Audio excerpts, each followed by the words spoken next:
Hi ICES fam, I'm Vera, the art program leader at Zela Davis in Hawthorne.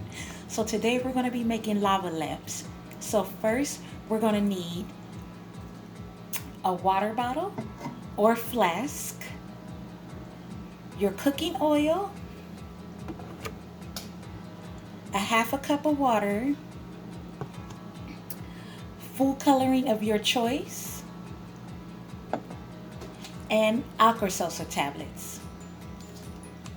So first we're going to pour the half a cup of water into our bottle.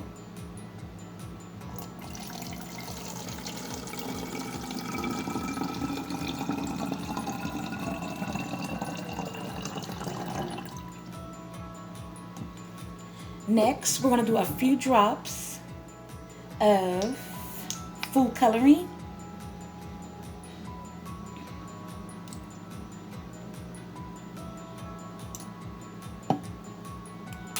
Next, we're going to add cooking oil, but we will be adding more cooking oil than water.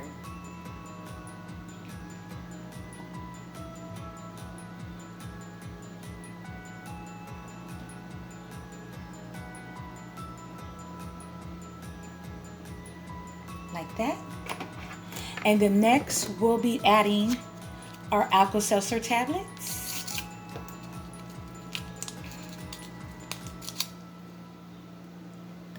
And watch our lava lamp erupt. My kids, my students, they love this project. We do it all the time. They enjoy it. I enjoy it. And I hope you guys enjoyed the video. Thank you so much. Bye-bye.